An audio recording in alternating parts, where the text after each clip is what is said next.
What's up everybody, I'm Jason, and welcome back to some more tips and tricks for the Canon EOS R5. Well, there aren't really many tricks or tips in this video.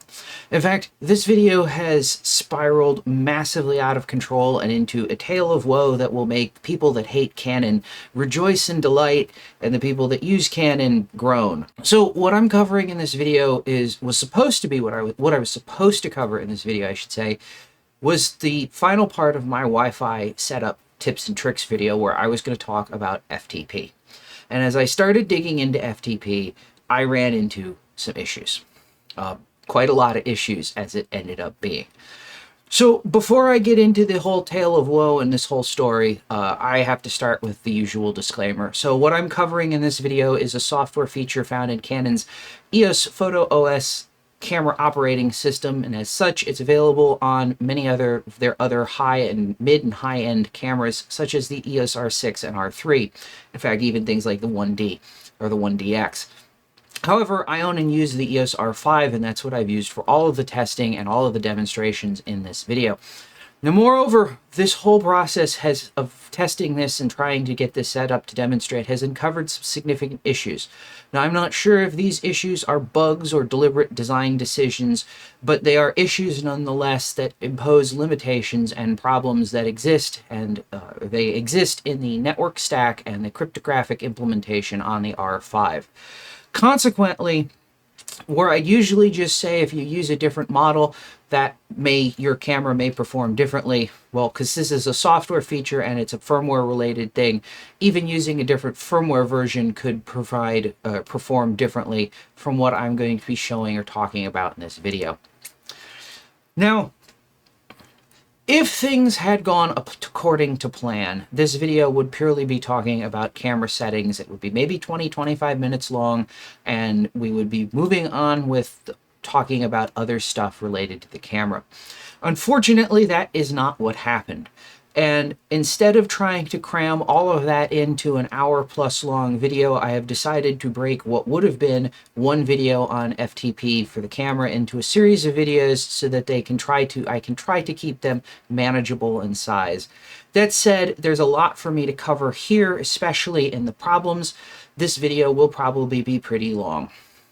So as I said, this video is primarily focused on the problems that I encountered in the process of trying to demonstrate FTP and FTPS with the EOS R5. So let me give you some backstory on this. I had thought of a great way to sort of demonstrate the power and potential of using FTP as opposed to the EOS utility or Canon's Camera Connect or something like, any of the other options that you have, simply with a sort of basic use case brief. So what I was going to do is I was going to put the premise out that you're a photojournalist and your press agency has sent you to cover some civil unrest or protests that are happening in your area. I consider them to be potentially a higher risk environment. So there's a lot of people now in various areas and protests that, they don't want to be photographed doing the things that they're doing because they know that the things that they're doing are probably illegal. So it puts you at risk as a journalist that you could have your camera stolen or confiscated, depending on which side is doing the taking, and you are then out those pictures. So the idea here is that you want to be able to cover an event like this and ensure that your images were actually making it to your press agency without having to worry about what happens to the card in the camera.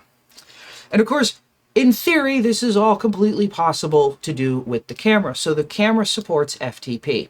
I should say, if you have a smartphone, your smartphone can support usually wireless tethering. So it creates a Wi-Fi network, a personal hotspot, and your camera or laptop or tablet or whatever other device can connect to that. The camera, of course, supports FTP, which is a protocol that you can route across the internet so it could connect to a server anywhere. At least that is how the theory goes. And the camera also supports a setting that allows you to instruct it to upload every image that it shoots to the FTP server as those images are created. So in theory, all of the pieces are there. Now, plan A for this, and this is a little bit of a tangent, but I'm going to put it out anywhere. Plan A for this was to use a VPN between my phone and my network to allow me to tunnel all of the traffic through that from the camera and everything. That doesn't work.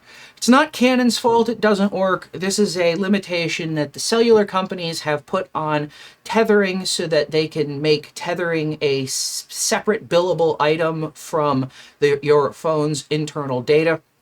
So nothing that you do on your personal hotspot actually goes through your phone's internal or the same network connection as your phone does. What this means is that if you set up a VPN tunnel on your phone, turn on the personal hotspot, connect with your laptop, that laptop's traffic does not go through the personal or the VPN tunnel on your phone. It goes through an open network that's separate. Okay, that would have been my first choice, but that didn't work. But as it is, Canon provides tools that in theory should be able to deal with this, and that's FTPS. So FTPS is the secure version of FTP. FTP is File Transfer Protocol. It's been around since 1971. It was designed to be able to move files anywhere across the internet, so it's routable. I don't have to have a server port or server open on my local network. My server, FTP server, could be anywhere in the world and I could connect to it. And it doesn't matter how many networks the communication has to traverse to get there, it's fine. That works, or at least that's how it's supposed to work.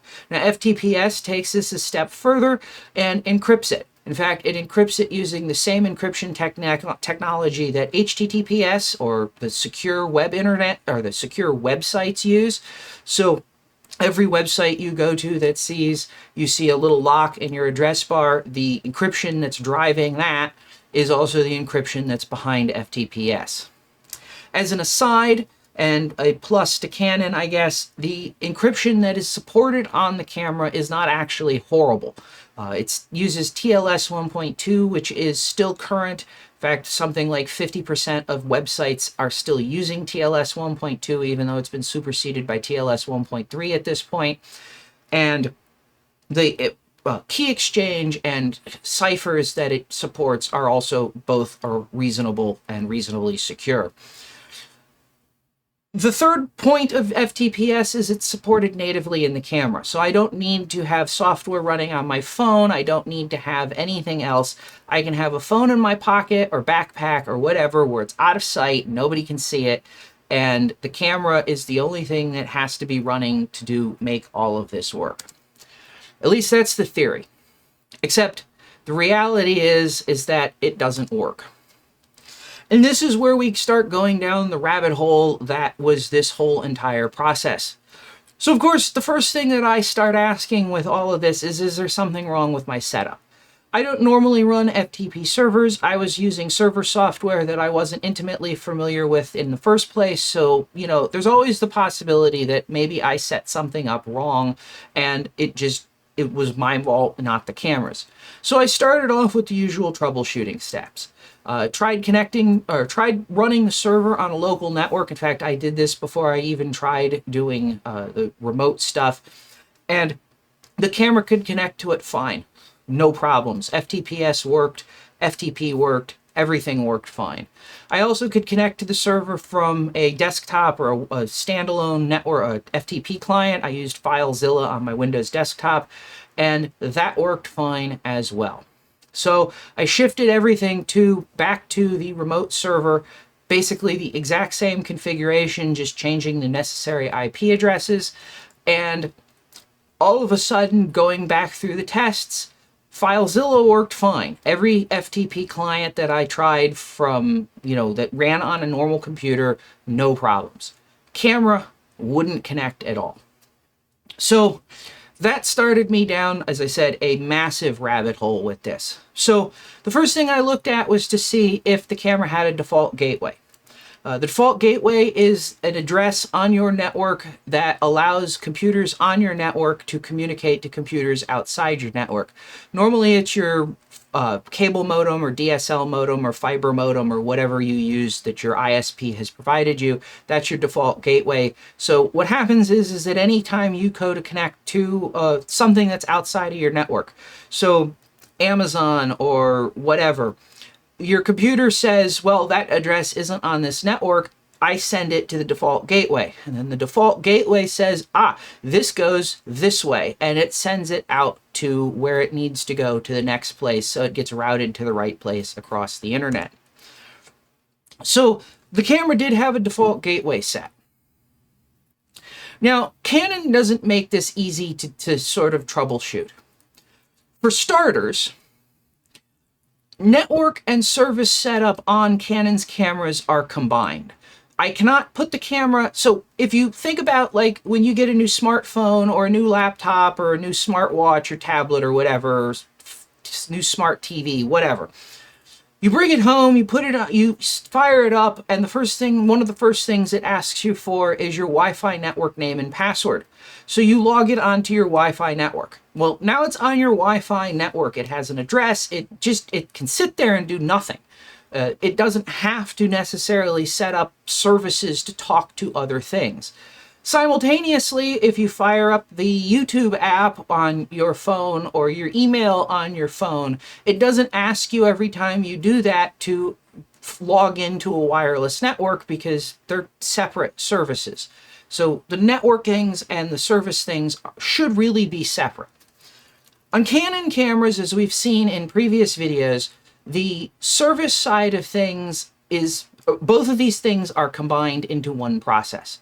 So what that means is if you're, for some reason, if in this case, I'm trying to connect to an FTP server, I can't even look and see what's going on with basic network information. I can't see if I've got an IP address. I can't see if I've got a default gateway because the FTP server didn't connect. And the camera doesn't provide you with a way to connect to the wireless network and then connect to whatever services that you really want or want to use. So that complicates things. The second thing is there are no on-camera troubleshooting tools available. The camera provides you with some reasonable information once it's connected successfully to whatever service that you're connecting to.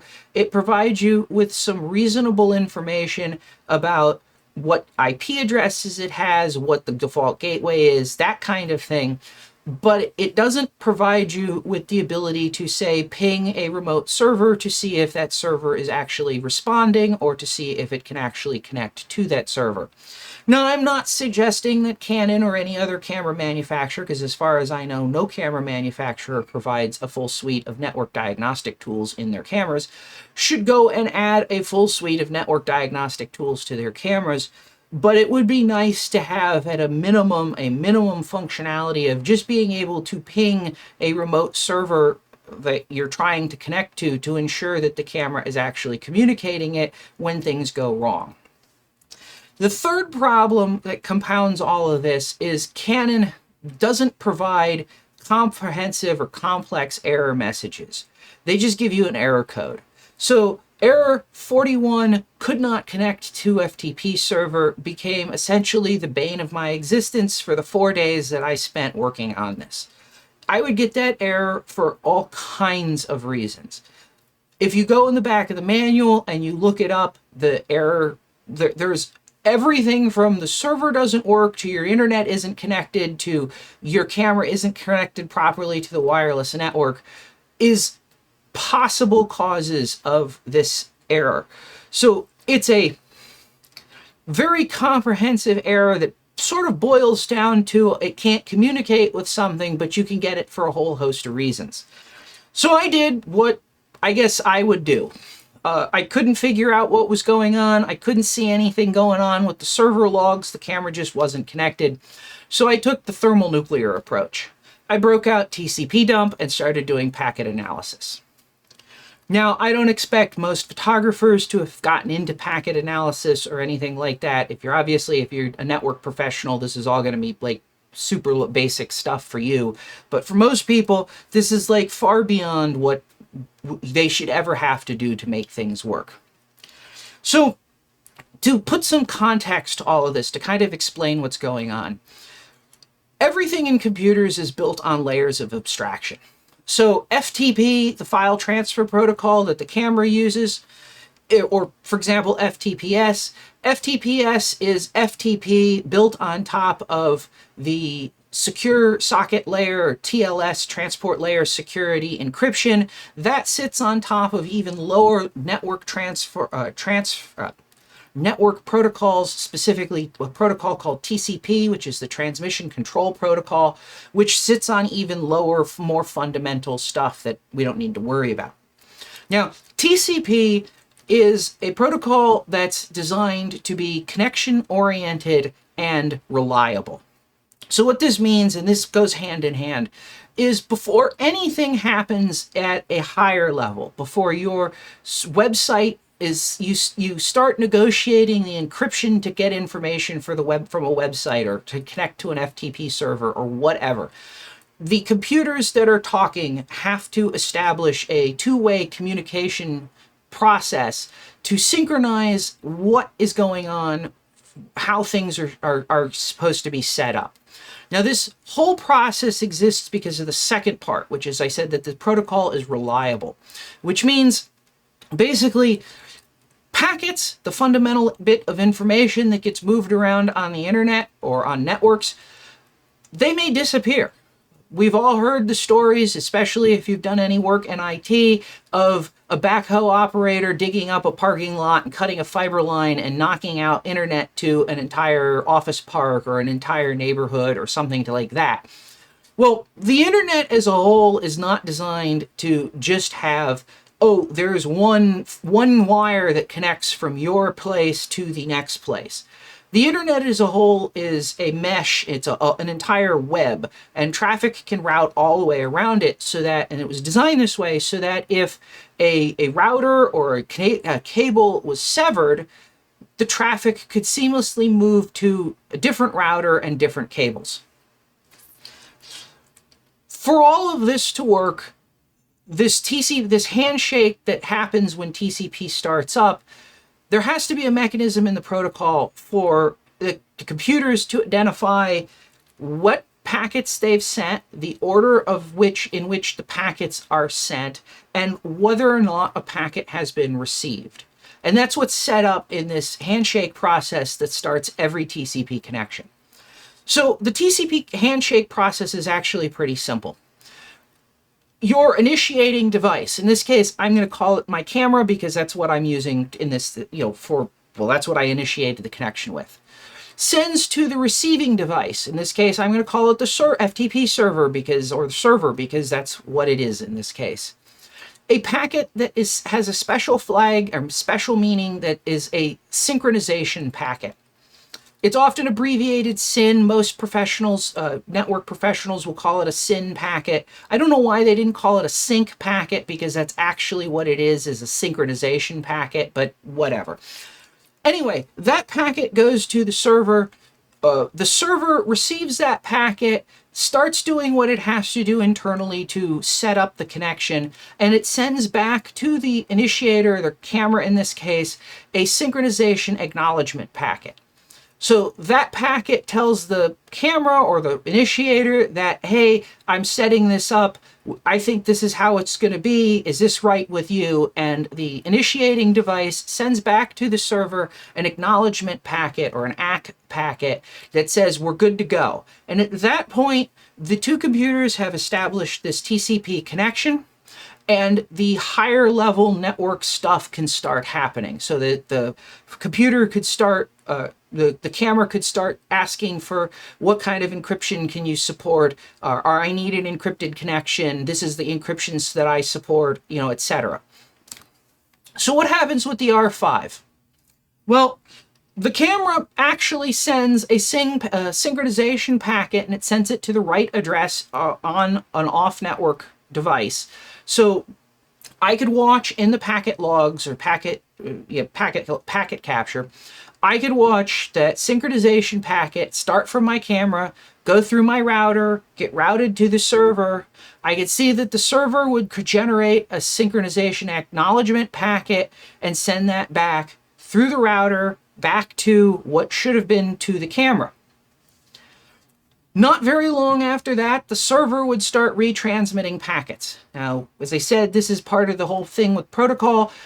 You can tell that the packet is a retransmission, and retransmissions exist so that if a packet disappears, well, maybe it's a temporary problem. Let's just send the packet again and the client might receive it. So the server starts retransmitting packets. Now the server's retransmitting packets because it's never received that acknowledgement packet that it was supposed to get. So as far as it's concerned, the network's down somewhere. The camera, not that long after that starts retransmitting the original SYN packet or synchronization packet. Again, it did not receive, from what it can see, the acknowledgement from the server, so it's acting as if the network cable is down somewhere. After a while, both devices time out, basically with the assumption that they never got through to each other, the network must be down, or the server must not exist, or whatnot. Well, the server's thinking that the network's down. So this is really interesting, because in looking at the packet captures, there's nothing wrong with the packet that was being sent back to the camera. It's not malformed, it's not corrupted, it's being transmitted properly on the right network through the right wireless interfaces and so forth. The camera is in fact acting as though it has a stateless firewall running. And it's acting as though it has a stateless firewall running that drops any packet that doesn't originate on the current network. Or something like that. It actually seems to be maybe even a bit more complicated than that. So that raises the question, is this a security measure? Because of, I mean, certainly by limiting the vector or the possible complete devices that can connect to the camera, that certainly makes it much harder for a malicious attacker to connect to the camera and do something. Or is this the result of a bug somewhere in the firmware? The answer, I don't know. But the short of it is, it breaks FTP if you're trying to connect to an FTP server that is outside of your immediate, the immediate local network for the camera. But wait, there's more. In the process of going through all of this and trying to diagnose this and understand what was going on, I ran into a whole host of other problems. Some I discovered, some I didn't discover, some I found in doing some researching. So a lot of these have to do with the TLS or transport layer security, the encryption that goes on with FTPS on the camera. The first bug I ran into, I found published by a Professor Kooning at Harvey Mudd College in California. He's a computer science professor. And he had a note in his article about setting up FTPS for your 5D Mark IV that there was a bug in the TLS on the camera that said that that basically triggered if the certificate's expiration date, so all TLS certificates for servers have a start date and an end date. If the certificate's expiration date was later than January 19th, 2038, it would break. The camera wouldn't be able to connect. Now, according to Mr. Kooning, or Professor Kooning, he talked to Canon about this, reported it to Canon, and it was reportedly fixed by him in Canon's 5D Mark IV firmware 1.1.2. He had a note on the site that as of 2021, it was still a bug in the R6's firmware version 1.5. So I wanted to check to see what was going on with the R5 to see if it was a problem there, and I ran into it is still a problem in R5 firmware version 1.6. Now, I want to talk about this briefly, because on one hand, the process that got him to this is bad, is not a good process that you should not be doing. What he was recommending, or what he was doing in his tutorial, was creating a self-signed certificate to use to encrypt the stuff, communication or FTP with the camera. And then in that, because creating certificates is a pain in the rear if you're using OpenSSL on the command line, what he would do is set a very long expiration date, like in the year 2400, so that he'd never have to worry about replacing the certificate. Now, the best practice for certificates on the web, so what you would need to do if you were using, or you were providing stuff for, a website that you're going to connect to with a regular browser, is that the expiration date shouldn't be more than a year or a little bit over a year from the valid start date. So certificates should only last for about a year. In fact, in a lot of cases, they really or they only last for maybe 90 days before they need to be renewed and replaced. In fact, Google enforces this 1 year thing in their browser when you attempt to connect to things with, say, Chrome. It'll throw an error and it'll say the connection is unsecure or insecure if you try to connect to a server that has a certificate that's like set to expire in 3 or 4 years. Now, the reason for this has to do with protecting us, the users. The long-lived certificates could certainly run into, there's potential security issues with that, or privacy issues, I should say, with that. So I'm not tremendously concerned about this, especially given that by 2038, the chances are none of us are going to be shooting with R5s anymore, certainly not using FTP. That's what, 16 years from now. By that point, the R5 Mark IV or 5 will be the current camera from Canon, assuming that they don't change their naming schemes or whatever. But it's certainly a bug, because it certainly should, the thing should either work or it should properly validate times for something less than 16 years. In the process of doing all of this, which brings me to the next bug, in the process before doing all of this, I ran into an issue with the not valid before timestamp.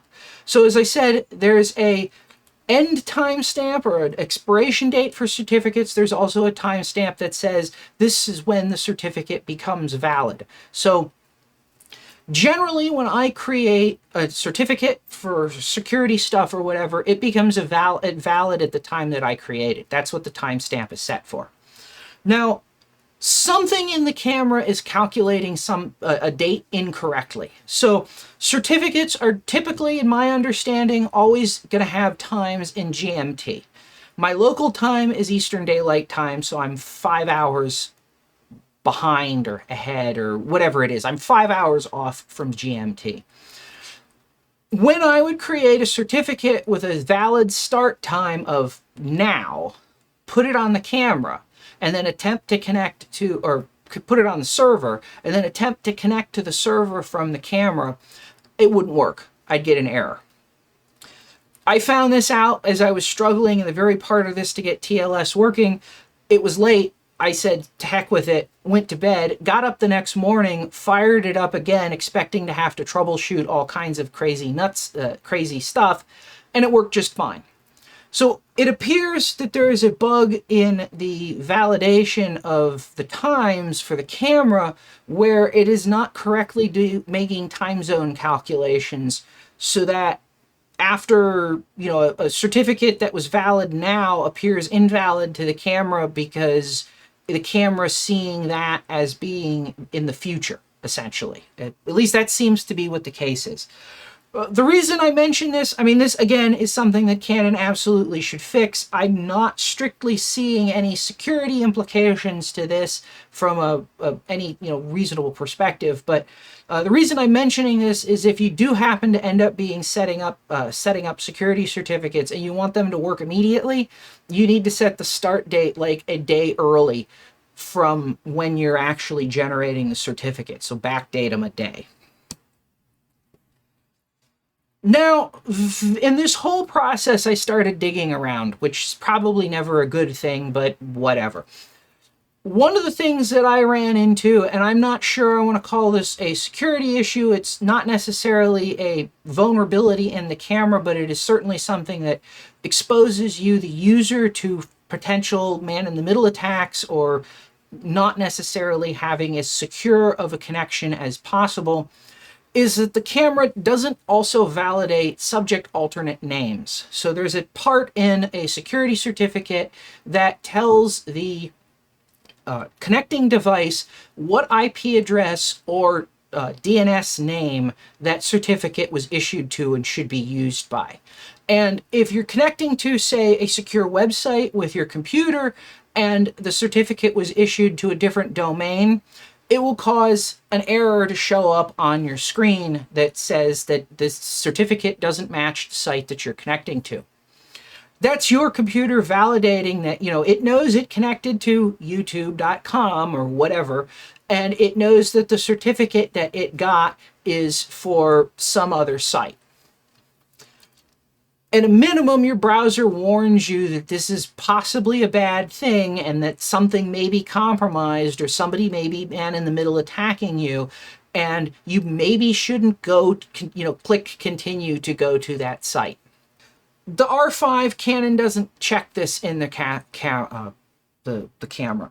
There is nothing in the camera to warn you that the server that you're connecting to is presenting a TLS certificate that wasn't issued to that server.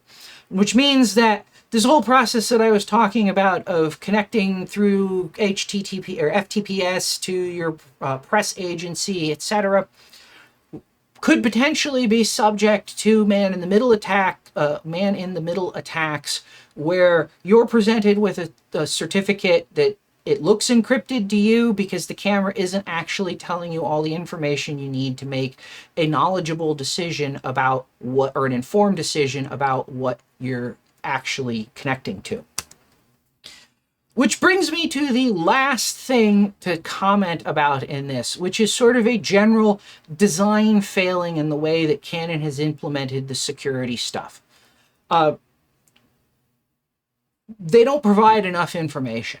So there are things that some people would argue is insecure, like the camera will allow you to connect to a secured server, an FTPS server, that's either self-signed or doesn't use the same, or isn't signed by the same root, trusted root that you've installed on the camera as its root certificate. I don't have a problem with this. This is kind of pretty much par for the course anywhere in this stuff that you can override or you can connect to self-signed servers. Where I have a problem is, well, sort of a couple-fold. So first of all, in the manual, Canon actually talking about FTPS basically just instructs you to blindly trust that the server that you're connecting to is the server that you put in when you set up the FTPS connection. They just, if it's a self-signed certificate or you didn't install a root certificate on the camera, they just say trust and, hope for the best, I guess. Of course, that's not good security. That's not what you should be doing with encryption and stuff like that. Security being privacy and protection of the user, not necessarily a vulnerability in the camera. What really makes this problematic to me is that the camera, when it's doing this, which connecting, as I said, to a server with a self-signed certificate is not necessarily a problem or wrong, is that the camera doesn't provide you the necessary information to validate what's happening. So every security certificate that is created has a thumbprint. And the thumbprint is a big long string of letters and numbers. It's kind of convoluted and hard to, parse, but it exists and it's cryptographically secure and it's unique to that certificate. It exists so that in the case of self-signed certificates or a certificate authority without a trusted root, where you're not trusting some other source to have signed that certificate authority's certificate, you can ensure that you are actually connecting to the thing that you thought you were connecting to. So you would get the thumbprint through a channel outside of the camera. So as a network administrator, I could say, look, you're going to connect to this server. It's going to have a self-signed certificate. This is the thumbprint, and give you a piece of paper with it on it that the server should present you. And when you go to do the thing on the camera, you compare the two numbers or the two thumbprints. If they're the same, you know that you are connecting to that certificate. The camera doesn't do it. So it makes it potentially riskier. I'm not going to say it's completely hazardous. It's certainly more of a problem if you are in a country like China with a great firewall or a lot of government surveillance. Like, you might want to just completely stay away from FTPS on the camera completely in those places, because it is not the best designed implementation. It's certainly not the most secure implementation. So I'm going to wrap this up. This has already run for almost 40 minutes talking about issues that I found in the camera. The question that I want to address before I get to the end of this is, have I reported this to Canon? The answer is no. I haven't talked to Canon about this at all. So, first of all, none of this stuff, as far as I can see, actually constitutes a security vulnerability to the camera. So you can't, I don't see any inherent risk to exploiting the camera to install malware or something like that based on the behaviors that I have seen. So because of that, I don't believe that the responsible disclosure type stuff applies. This is not necessarily something that I feel I need to disclose to Canon before I disclose it publicly, because reality is, as I'm saying, this stuff doesn't work right, don't use it. Here's the problems. The second part of the problem here is just straight up motivation. So I have fought with this for 4 days, going on 5 days now, just to be able to understand this well enough that I could put this video together. I am tired of dealing with this. I really don't want to start talking to some support person at Canon or writing up a report on it or something like that to pass it along, especially given that, and I have talked to support people at Canon, and everybody I've talked to at Canon USA or CPS have been really nice people that really want to help. This is also not a problem that really falls in the what I think most people calling them or talking to them for support are going to be asking for. So this really falls into the problem of very technical computer related stuff. I don't want to fight with that right now. This has been enough of a hassle to just deal with as it is. Third part is I just don't have the motivation. I don't use FTP. I don't use I don't have a need to use, even if I use FTP, I don't have a need to use it across networks. I only need it locally if I'm going to use it. And I don't really connect my camera to the network or computers other than potentially for the remote control capabilities, because it's in an awkward to reach place.